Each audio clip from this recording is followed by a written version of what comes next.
You know what? There is a little sort of smudge thing on my screen. That's dumb. There's like a shaft of light from my light above there.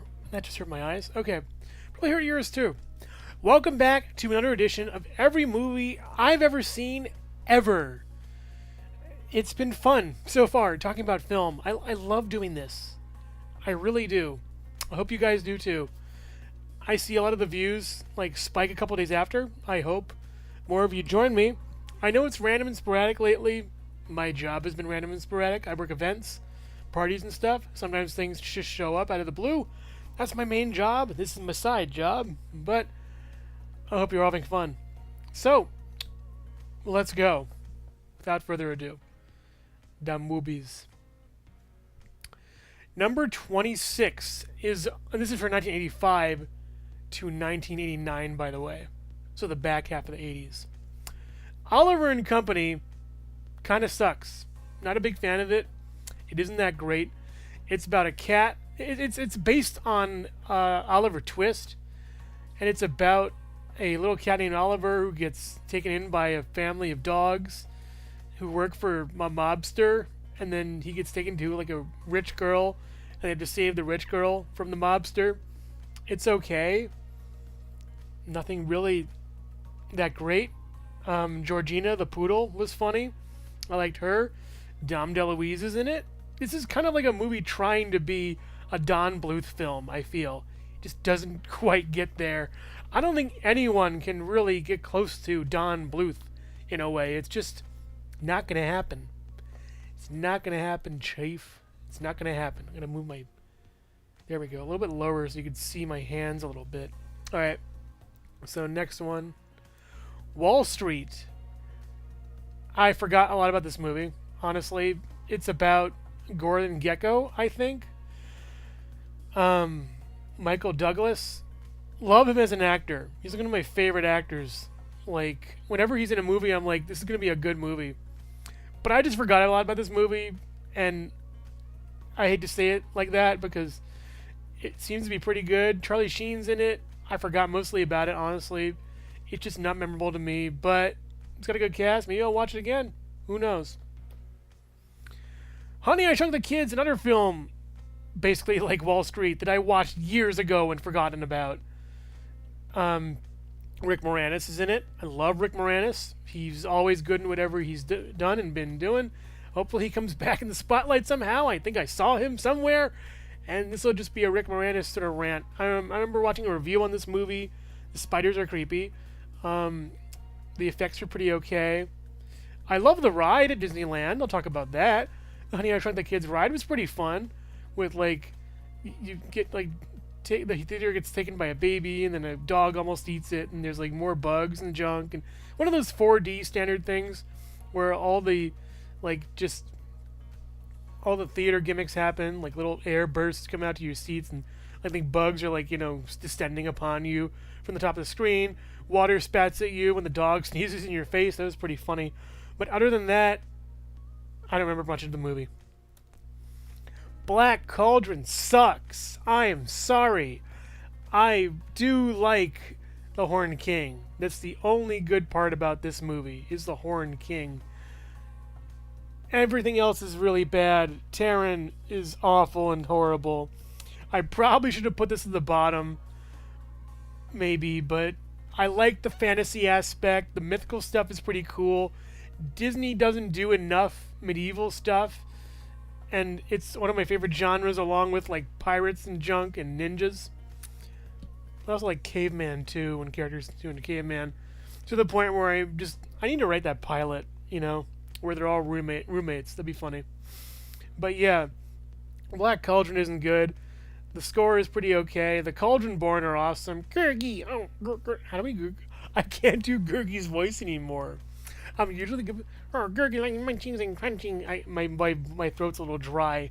Let me try to wet the old whistle with that. Maybe it's been too long.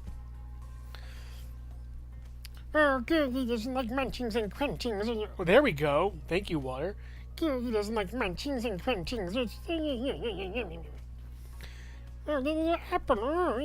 He's like a little gremlin, not gremlin, like a, well, creeper's a gremlin, but he's a little furry dude who's pretty cute, and that's kind of it. Flutterflam is a character. Princess Ailanwi is a character.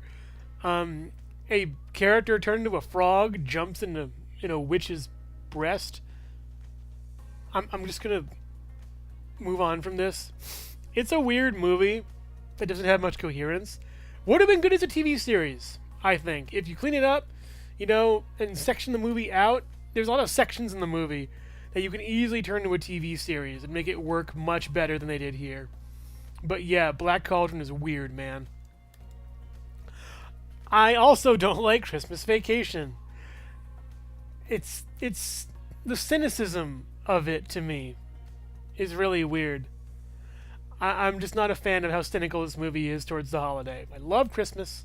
It's a great holiday, incredibly fun. Family, friends, loved ones, food, presents, Santa. Love Santa. Gotta watch Arthur Christmas also before this list gets any more different. But I actually tried watching it and I couldn't get into the humor. But anyways, Christmas Vacation, it's a good movie. Not like the best ever, but like there's a certain demographic for it. There's a certain demographic for this movie. That's all I gotta say. I'm not a big fan of Chevy Chase either. Ferris Bueller's Day Off is another movie I don't remember that much. I usually remember the top like 15 or so movies. This one just isn't there. Ferris Bueller's Day Off is about a young kid who plays hooky, played by Matthew Broderick. I think this is one of his better roles, truthfully. I like young Matthew Broderick in this role. He does a great job. He plays the suave, kind of cool kid. I remember the principal trailing them or something. That was pretty funny. But other than that, there isn't much to do about this movie that I remember. Oh, there's a car that goes through a glass house, which is pretty awesome. Other than that, nothing much to this film. I feel bad. Probably should have watched these again. But yeah, I just remember Matthew Broderick's performance was pretty good, and the car going through the glass window was pretty awesome. And like fell down a ravine, it was great. Coming to America was really funny, actually. I remember liking this movie a lot. I think James Earl Jones is in it. Eddie Murphy plays a star. He's a prince who moves from Africa to America to experience America. And it's pretty funny watching the culture shock and what he goes through.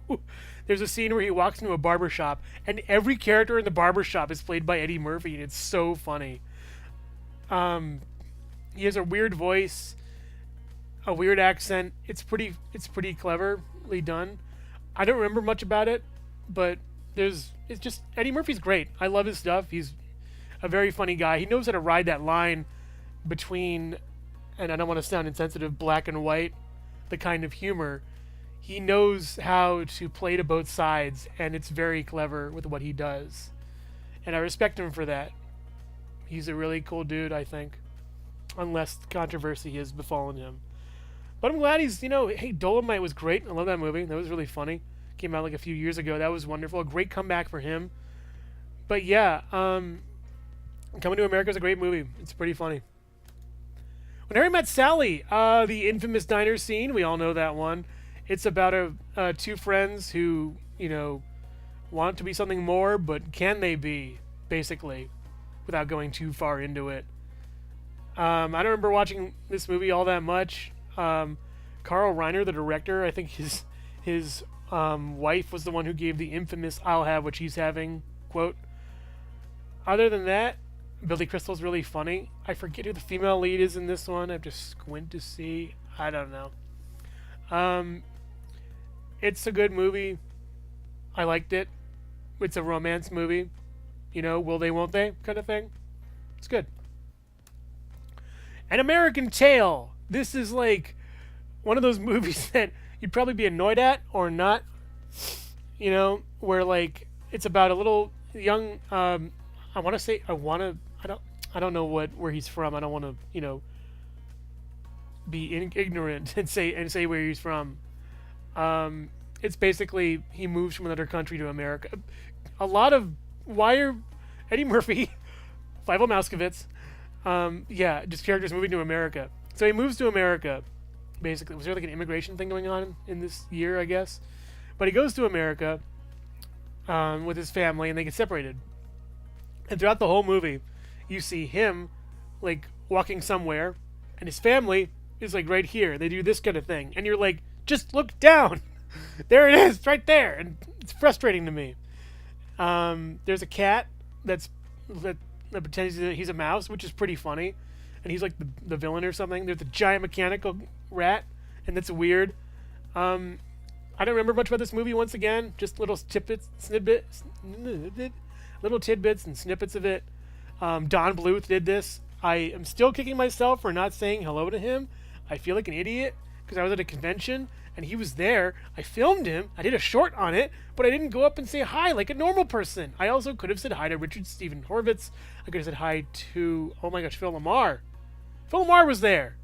Marvin from Pulp Fiction. Samurai Jack. Hermes from Futurama. Why? What is wrong with me? I'm good talking to you guys, but to real people. Yeah. There Are No Cats in America is a great song, by the way. There are no cats in America, and the streets are made of cheese. That whole bit's actually really funny because it shows how America played itself out to be this amazing place, and it turns out it's like everywhere else. And even now, everyone's realizing that. But yeah, very cute movie, done really well. Somewhere Out There's a great song too. The little kid sings his heart out in that one. He can't sing that well, but it works for the whole bit, and that's good. I like this movie. It's well done. All Dogs Go to Heaven. Gosh golly, I'm forgetting if this is a Bluth movie or not. I think it is, but man, this one is trippy and weird. We actually have a couple of those kind of movies. There's a character played by Ken Page who passed away recently. He played Oogie Boogie in Nightmare Before Christmas. He was the big-lipped alligator moment character in this, where he plays this big-lipped alligator that just shows up for no reason, then leaves. Now I'm wondering if Tamatoa is a big-lipped alligator moment, but I love Ken Page's voice. It's really great. Charlie Sheen. Who do they get for... Oh my gosh, I can picture the guy. He has a mustache and a mullet, which narrows it down significantly in the 80s. Oh, he was in some show with like cars or whatever. It wasn't Kit. Charlie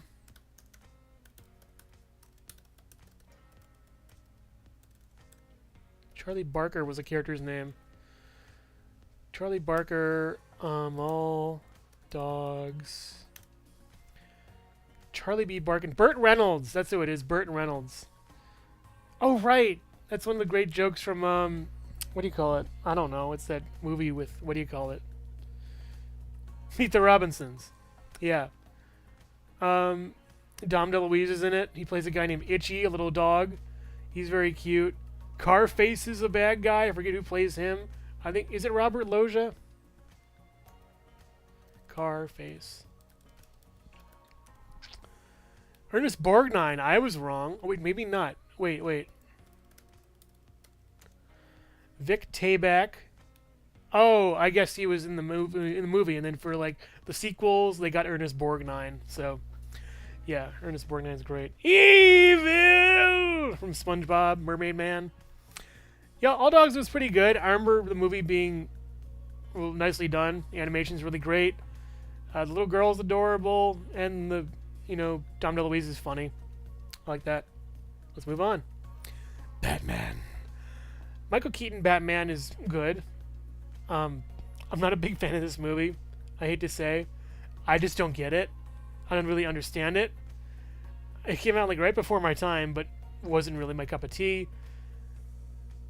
Let's see what we got here. I really don't like Jack as the Joker. I'm just gonna straight up. Jack as the Joker is not that great. He's Jack Nicholson as the Joker, and that's kind of it. You don't get a great Joker performance. You get another Jack Nicholson performance. He has a henchman named Bob. It's really stupid. I like the scene where he puts on makeup that's human makeup, human skin tone, and then takes it off. And I think what they could have done was just had him apply makeup and reverse the footage, but instead they got a chemical specific that could destroy certain makeups, and apply that to one layer without destroying the other layer. It's so fascinating and interesting. I don't remember much else about the movie. And I hate to say that because I watched this like a few years ago, honestly. Like where I'm like, okay, I'm gonna find like, COVID's happening. I'm gonna finally watch a bunch of movies, and I watched this one, and it was okay. The ending was weird, where the Joker, kicks the bucket. I don't know what to say. I like the grittiness. I like the set design. The Batmobile's really cool. The Bat outfit's pretty cool. I think Alfred was in this one. He's good. You want to get nuts? Let's get nuts would be a great line for like Planters Peanuts. Just saying. Thought I'd mention that out there. But yeah, Batman is not my favorite Batman movie. I'm sorry, guys. Breakfast Club. I had a hard time reading what it said on the thing. I haven't seen this movie in a while, but I like it. It has a good premise. I don't remember much about it though, and it's a nice premise where you have all these different kids from different cliques that come together during like a Sunday school kind of thing, and they out with their teacher or whatever and try to not escape but just try to live their lives, and you learn more about them, and it's wonderfully done. I like these little slice of life kind of movies where it just drops you in a scene of someone's life or someone's lives, and you just enjoy it. And this is really a great movie. I like it a lot. I haven't seen it in a while. Don't remember much of it, but what I remember was really good, and it's a nice premise. Spaceballs is epic. I love this one so much. It is an excellent movie that Mel Brooks did. It's really funny and very clever how it interweaves the whole Star Wars mythos up to that point so far. It's great. Rick Moranis is in it again. Mel Brooks is in it as President Scroob, who is kind of like Palpatine in a way. The C-3PO is voiced by... Oh, is it? It's not Fran... It's Joan... Is it Joan Rivers? Joan Rivers, C-3PO. Spaceballs. Okay, she was in Spaceballs. I forget what character she was, though. But she did play that character. My gosh, she was funny. Oh, God. Wait, was it John Candy? Was it John Candy as Barf? Yep. Oh, shoot. I just quit the whole thing. Oh. Will it still be up? That's the question. Oh, that's interesting. Let's find out. Let's find out. Because I tried to quit the... Oh boy, is it still streaming?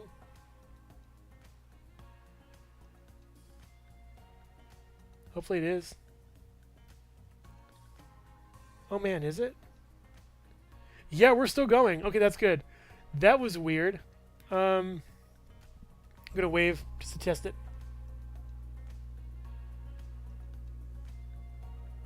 Yeah, there we go. Okay, I'm sorry, everybody. That was cool. I just lost all my progress, but gained it in a little bit. Let me just reopen all my tabs.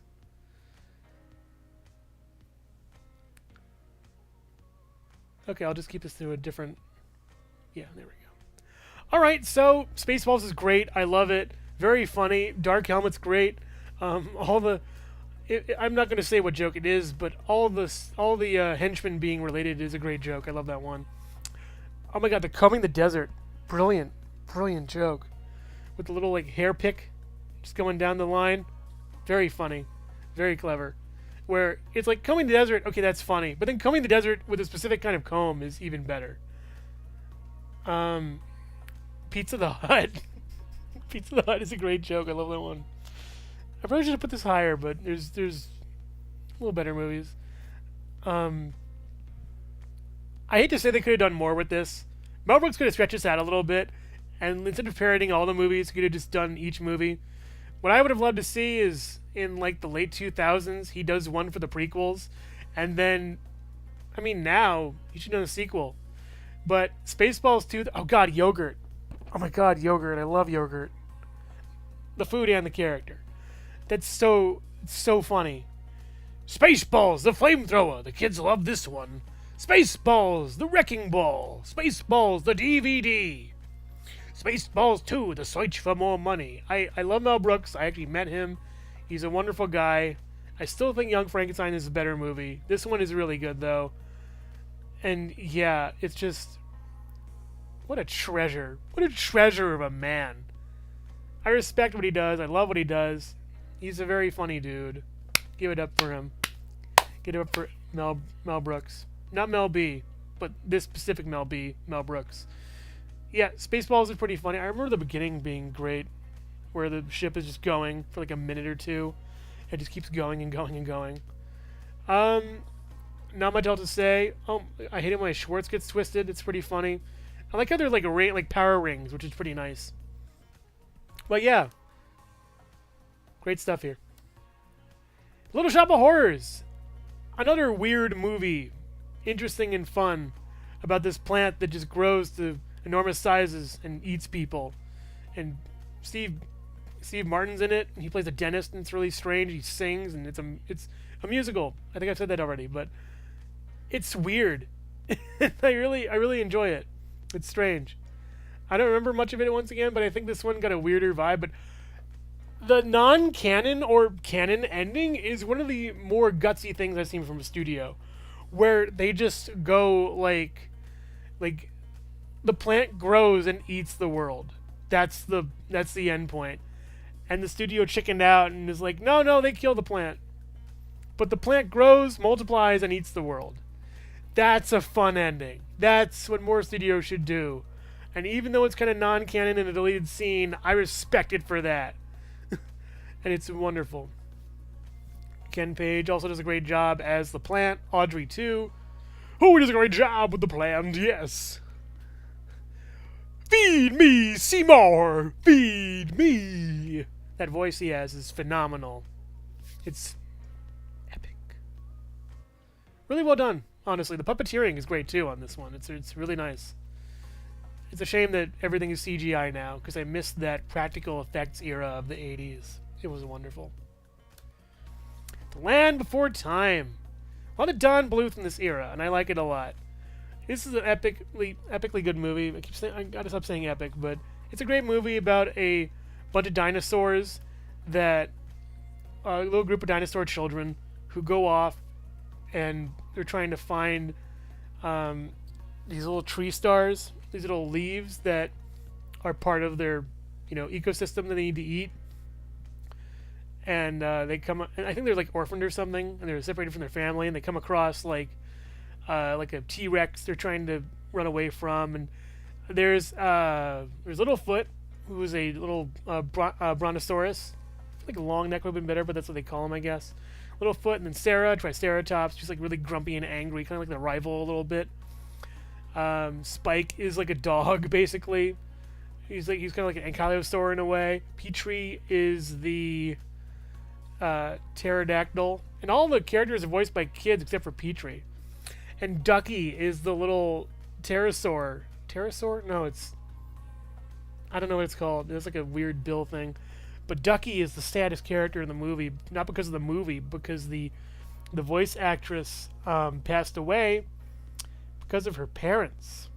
I'm not going to go deeper into that, but my gosh, what a depressing story.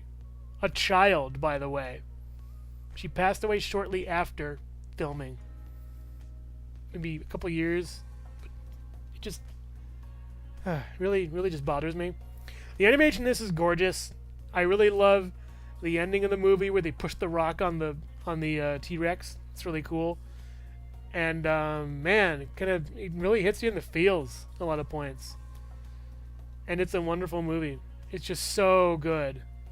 And the animation's gorgeous. While not Secret of Nim tier, well, close to it, it's one of Don Bluth's best.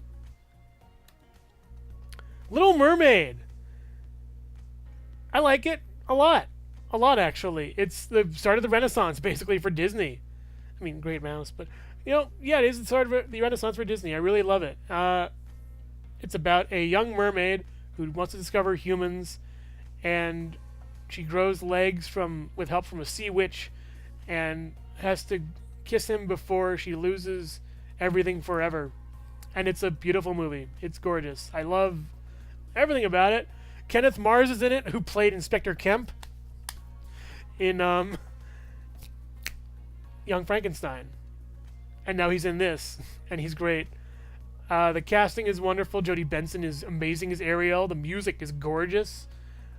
I love that so much. Sebastian Flounder, the Eels, Ursula, Pat Carroll, phenomenal role, phenomenal character. Great job in this one. Chef Louis is funny. I wish they used him more in stuff.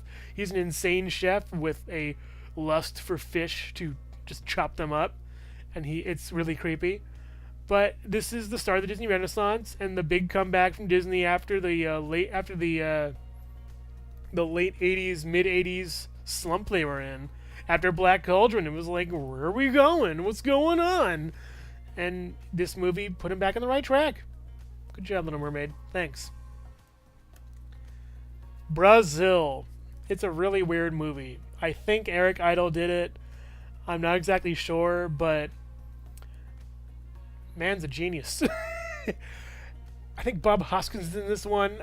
Again, I watched this and I forgot a lot about it, but so it's a dystopian type of future where there's like bombings every like few days or weeks, and there's air ducts going through someone's house, and there's maintenance, and there's bureaucracy, and this sounds familiar. I just can't put my finger on what's going on. But yeah, it's a film. It's a satire. Basically, it's a dystopian satire, similar to Idiocracy, but it's British. That's basically the whole gist of it. Is that it's kind of like the British version of Idiocracy, but made in the '80s, and it's a brilliant movie. It's very weird and funny. It is a great cast of characters, and it's just so bizarre with where it goes in the film. And I really love the ending to the movie too. I think it has the same kind of thing as Little Shop, where it's also there's a canon ending for the movie, but there's also a deleted ending that the director wanted to do, but the studio's like, no, don't. Dummies. Kind of. But yeah, Brazil's amazing. It's trippy, weird, strange, but also pretty fun. And laughing at, with, and because it's happening. Not just in the film, but also IRL. Back to the Future. Da da da da da da. I love this one. I really love this one. A perfect pairing that spun off into Rick and Morty. What a weird connection that has to Rick and Morty. A young man named Marty McFly is friends. John Mulaney put it perfectly. Why is this young teenager friends with a disgraced nuclear physicist? It's great. It's just so funny how this pairing totally wouldn't work in real life, most likely. But we buy it. And we follow it. And it just is, I love it so much. It's just, I don't know what to say. Back to the Future is amazing. It is an amazing little film. Not little film, but it's just an amazing film in general. I really love it. The characters are wonderful. The setting is great. Hill Valley. I love the little jokes with the Twin Pines and Two Pines, or whatever you call it. Where it's like the Twin Pine Mall, and the car hits it, and he goes back in time and comes back, and it's the Lone Pine Mall. Biff. Oh my god, Biff. Great. Wonderful. One of the best 80s villains, I think. One of the best villains to come out of the 80s. Really. He's just amazing. What else do I got to say about this? The whole time travel aspect is great. You want that? It's your cousin Marvin Barry. Chuck. Listen to this. That was...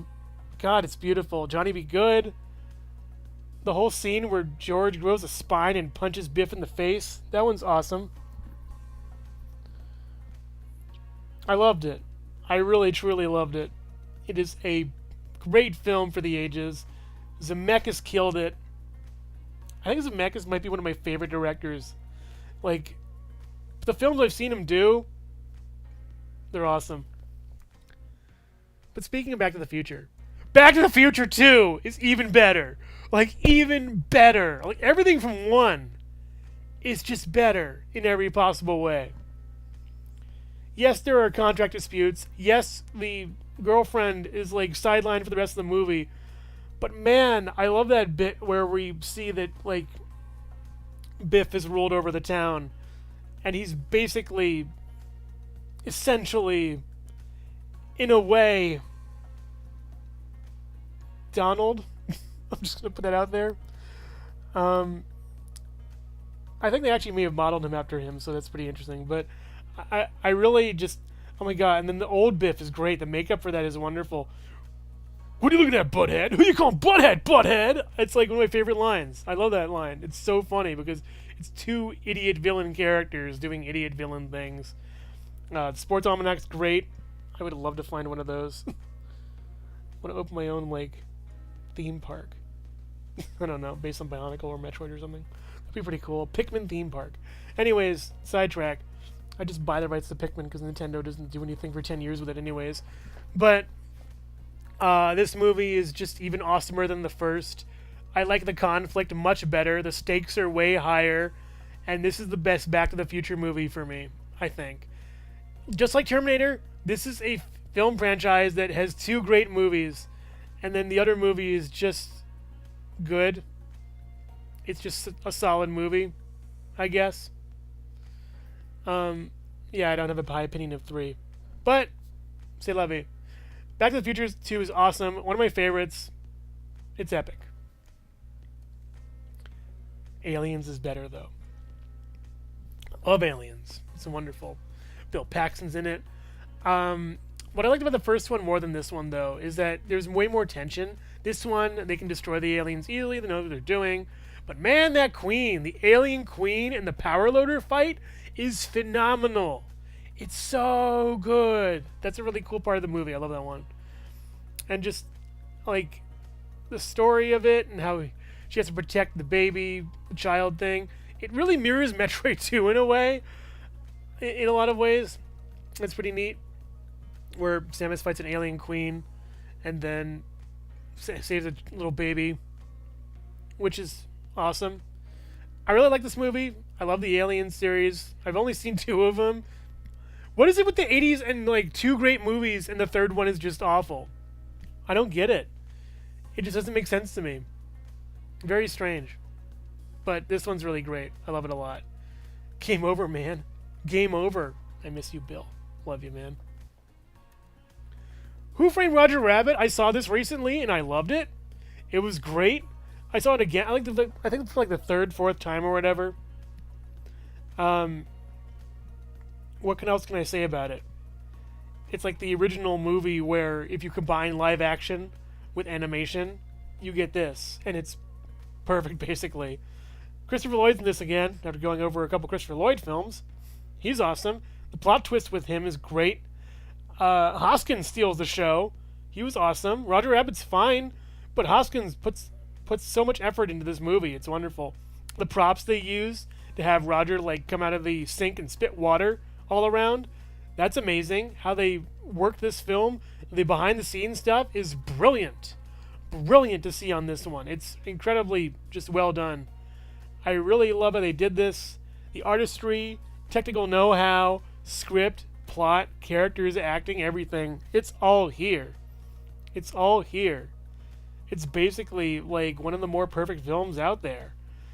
It's kind of weird in a lot of parts as far as the characters and stuff. Toontown is an insane place, but you totally understand where this is coming from. I love the little speakeasy with the cartoons in it. You have Donald versus Daffy. Mickey and Bug show up for the first time on screen, I think, ever. The weird, stupid negotiations with the studios aside, they have to be on the screen at the same time doing the same kind of thing. It's like, just have them in the movie. Doesn't matter, you know? I don't get it. But yeah. It's great. Wonderful movie. And I think the villain's plan is based off of some actual plan, by the way, with like freeways and roads or whatever. But yeah, Toontown. Roger Rabbit's wonderful. I think they actually did a spin-off kind of thing with Bonkers the cat, with a similar kind of thing. I actually really like Bonkers' design better than Roger. Roger is the weak point to the movie. I hate to say, like he's funny, but what does he really do? I don't know. He just doesn't really. He's kind of like the catalyst, the victim, whatever. There's also a couple like harsh swears and stuff in the movie that kind of takes me out of it. Like Baby Herman. I think he's the reason I don't like this that much and why this isn't higher. He's just such an abrasive character. It bothers me. Jessica Rabbit is probably everyone's awakening. She's a great character. I really like her in the movie. I actually like the agency she has, and she's a wonderful character with great design. The smoothness in the animation is wonderful. The shininess of her dress is pretty cool. Benny the Cab is funny. I like him. The Weasels are kind of that same kind of line with Herman, where they're too abrasive and just a little strange and kind of take me out of it once again. But the rest of the movie is incredibly solid, and I love it. It's a great movie. So now we get to the top 5. Rain Man is one of my favorite films. I love this movie. Definitely love this movie. Yeah, love it. Yeah, definitely love it. My favorite performance from Dustin Hoffman and Tom Cruise. They are just perfect in this movie together. It is wonderful. It is just wonderful how they interact and how they act together. And the character work on this movie is just exceptional. The plot is really nice too. I really love the ending also. It's sad. It's really sad, but you get it and it works. The whole scene with the card counting thing at the casino. I think that Hangover played with that, which is pretty great. They parodied that. And it's just an awesome movie. I really love how well this works. Definitely love it. Yeah. Definitely love it. Gonna be Iris at 4 o'clock. Yeah. Just how... God, the acting... I can't get over how good he was as... just how good Hoffman was as his character. I forgot his character name. Charlie, and then... I think it was Raymond or something? I don't know. But yeah. Rain Man's an awesome movie. I really love it. I remember reading some discourse about it, like people didn't like it. And I'm like, why? It's a wonderful movie. Kind of heartfelt, heartwarming. Rain Man's really good, though. Bill and Ted. This was number 1 initially. And I'm like, hold up. What are you doing?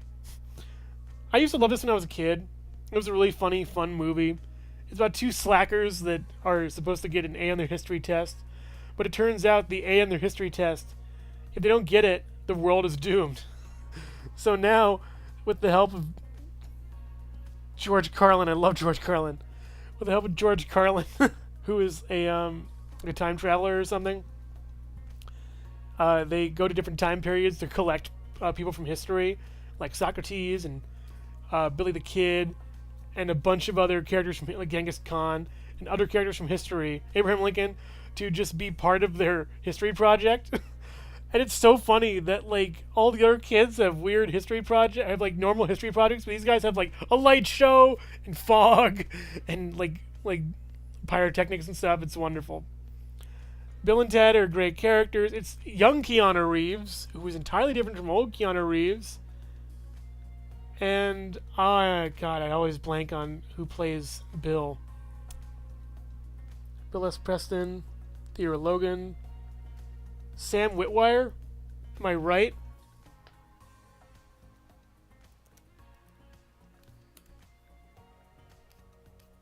No, I'm wrong. Who is Sam? Wait. Yeah, I'm entirely wrong. Bill S.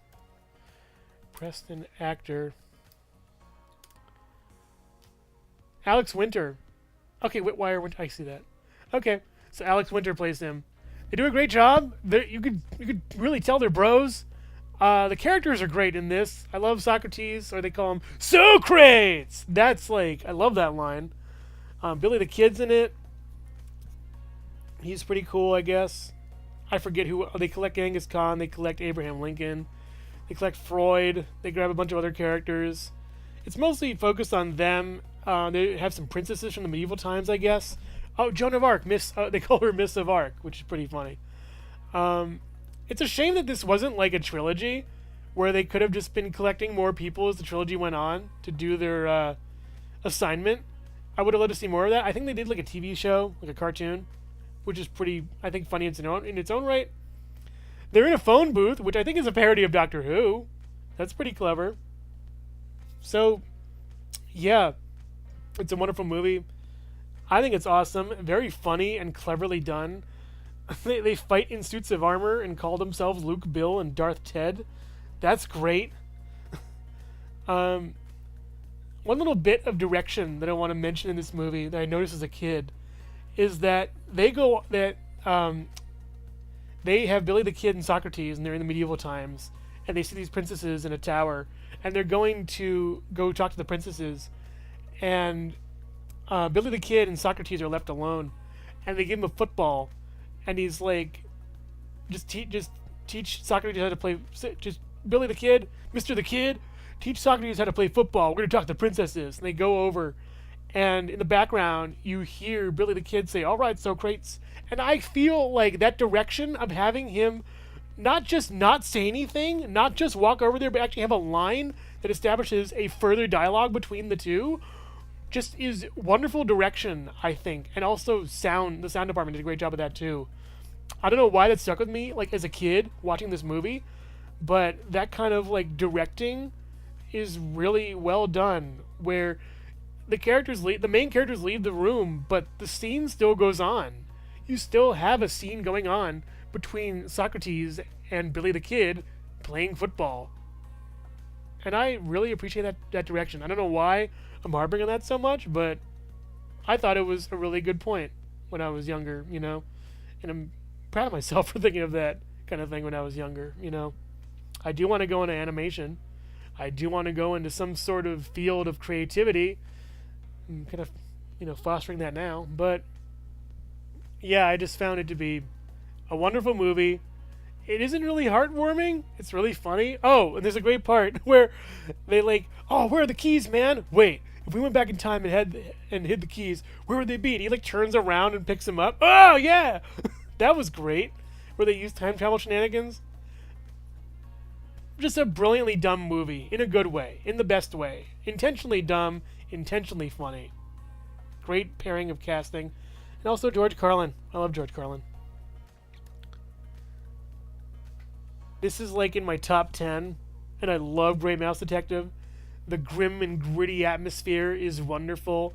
The casting is really great. The little kid is cute. Basically, it's about a little girl whose father is a toy maker, and he's been kidnapped. And with the help of Dr. Dawson, they go to the quote-unquote Sherlock Holmes character, Detective Basil of Baker Street. And they're all mice, by the way, which is a really interesting kind of thing. And they live amongst the humans within little holes in the wall and stuff. It's pretty genius. And Basil is one of the best protagonists. He's so eccentric and weird and fun and funny. He's just strange in all the good ways. I feel like he'd be like a good Doctor Who in a way. If someone's "Oh, what Disney character would play that?" I don't know why I'm going over Doctor Who, by the way, but "Oh, which Disney character would play the Doctor?" And I'm hey, Basil, just put Basil in the ranking. He'd be great at that. But yeah, oh my god, and Vincent Price's Ratigan is phenomenal. So Ratigan's his eternal nemesis, and they do battle and fight each other every so often. And Basil has a Ratigan portrait, and Ratigan has a Basil voodoo doll, and it's just so cleverly done and funny. He has a bat named Fidget with a peg leg, voiced by a Candido with the voice kind of like this. Well, they pitch it up kind of like this, and sounds kind of like this. And, oh, I got the tools. Oh, the tools over here. And I got the things over here. Oh, what did I forget? Oh, the girl. Where's the girl? That kind of thing. And, oh, good. And Vincent Price with his voice over here, kind of just all evil and scary and very almost romantic. It's almost like they're gay. It's great. It totally can be homoerotic and it's also really funny because it's like, just kiss already, guys. Come on. Admit your love for each other. Brilliant film. Really tense in a lot of points. God, the ending's brilliant. I know I keep saying that, but I feel like the movies that I love, if you don't have a strong ending, you're not really going to be high in the ranking. You got to leave me with an emotion. And this one is like insane. Where like I don't even want to spoil it. It's so good. Yeah, Radigan's a brilliant character. He's very funny, very fun. Uh, they have a dog named Toby who's very cute, and I love him. The little girl Olivia is great. She's cute as well. I think she's Scottish or something. Alan Young, who played Scrooge at the time, not David Tennant, who currently plays him now, voiced actually the late great.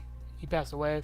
Alan Young plays Flaversham or Flangerhanger, whatever his name's called, in this movie, and I just found him to be wonderful. You know, it's good to see him again, hear from him again. And the whole bar scene is weird but good. It's very funny. This is dark good, by the way. How I said Roger Rabbit was kind of dark bad. This is dark good, where it's just more funny, like intentionally silly. Whereas Roger Rabbit was more threatening and not funny at all. You need an element of humor to your darkness. Otherwise, it doesn't really land well for me, I gotta say. But this movie had a lot of moving pieces that just ran so well. And it's one of the best Disney movies of all time, in my opinion. I love it. I rewatched this a few months ago and fell in love with it all over again. I love Princess Bride. Oh man, this movie's great. It's about a young woman who lives on a farm and a young man who's her farmhand, and they fall in love. And he goes off to seek his fortune, and she apparently gets married to the prince that everybody hates, Prince Humperdinck. Great name, by the way. See, I'm laughing already. And meanwhile, she gets kidnapped by three thugs. Vizzini, played by Wallace Shawn. Inconceivable! I can't believe you men are doing all these things here! He's great. I love Wallace Shawn. Anytime Wallace Shawn shows up, I'm like, yes, it's Wallace Shawn. And then we have, I can't do his voice that well, but I'll try. Get the old water.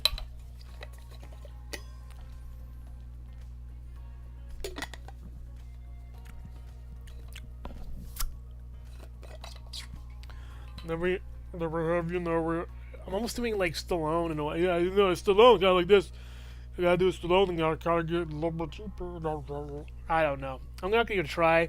Andre the Giant is phenomenal. I love Andre the Giant. I love hearing Andre the Giant stories. Like, he had too many beers one time and passed out in a hotel lobby, and instead of like moving him, no one could move him because he's so big. He's like 6 or 7 feet tall and weighs like probably 400 pounds or something. They just like put little like they cordon him off, which is great. I love that. It's Andre the Giant, and then we have Mandy Patinkin, who was in that show. I forgot what it's called. I don't know. He was in this one show earlier years ago where he plays Inigo Montoya.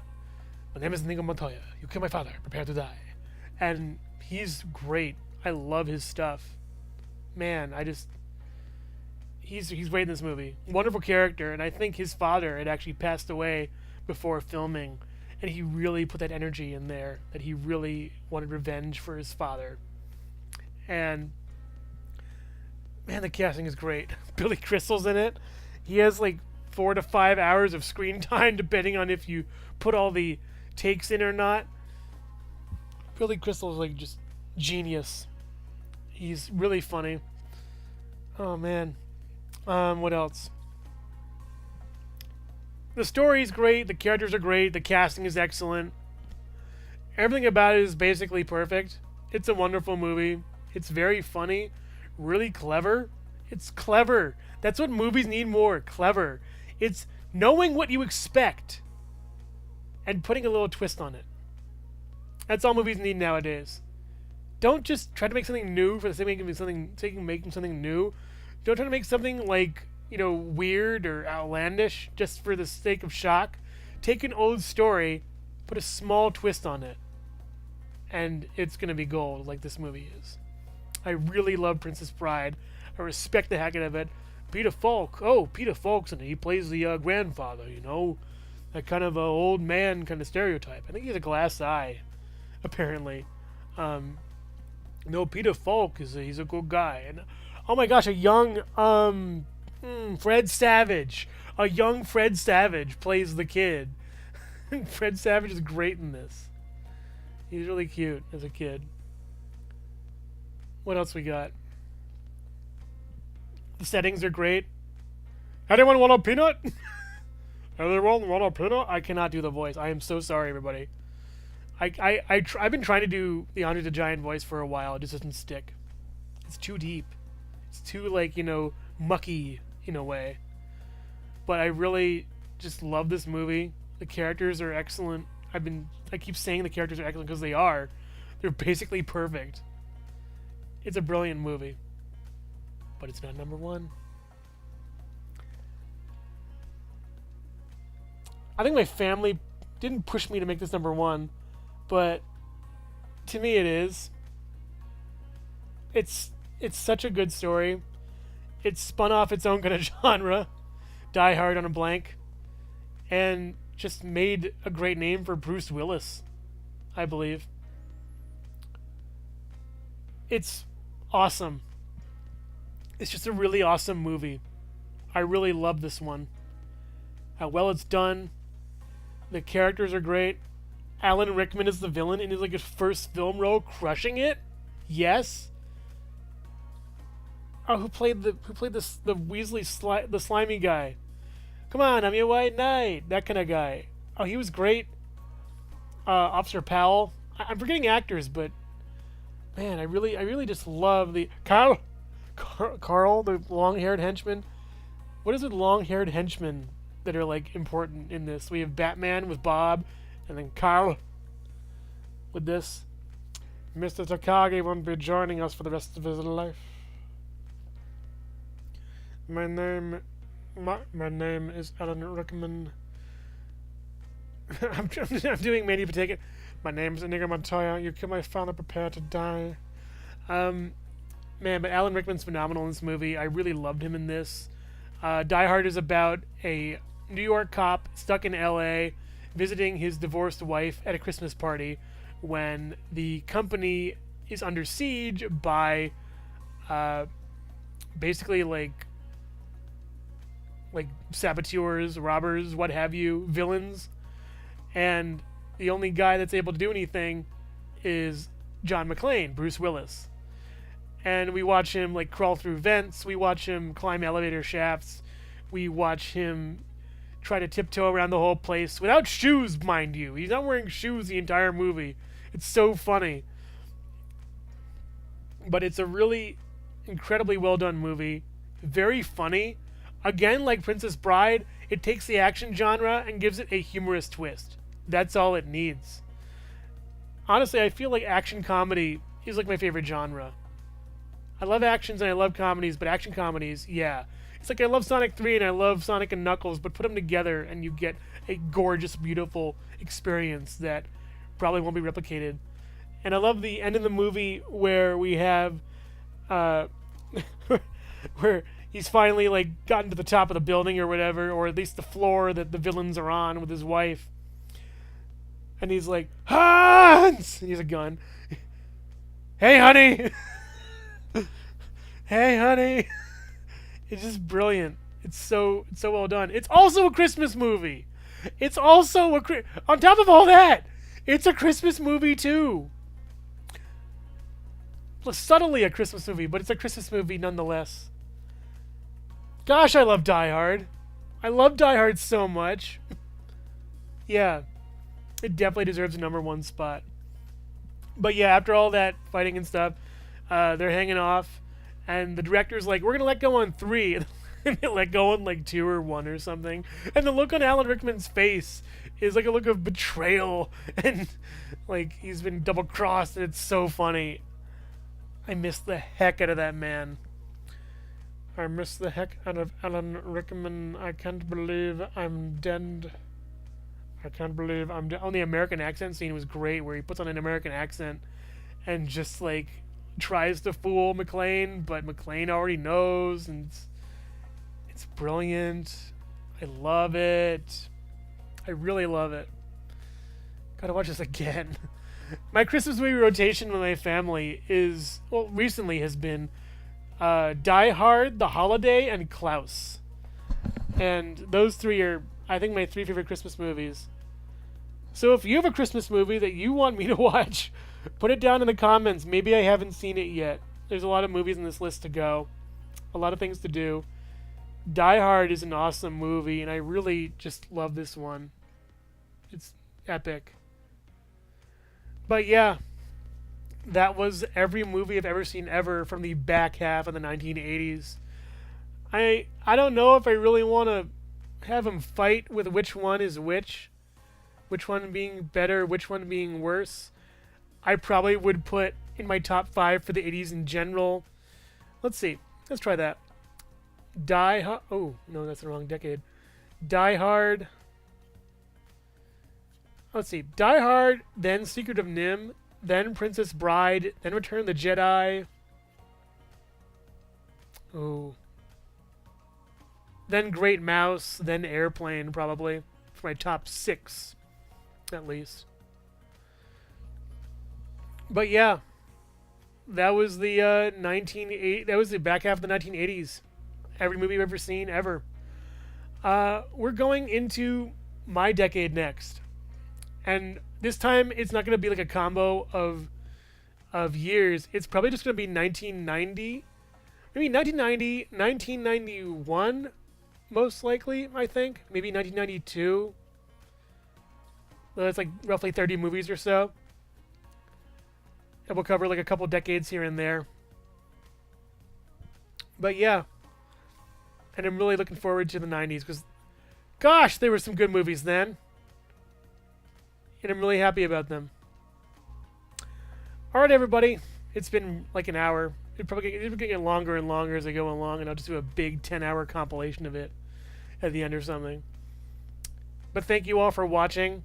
I hope you enjoyed this. I sure did. I have a huge memory for what films I've seen, and I love it. And I can't wait to share them with you. Again, if there's a movie I haven't seen in this year, decade, whatever year I've already done, let me know in those comments. Tell me. I'll probably watch it, review it. Well, thank you everybody for watching this and watching my channel. And I'll see you next time with more film reviews. Take care. Bye-bye!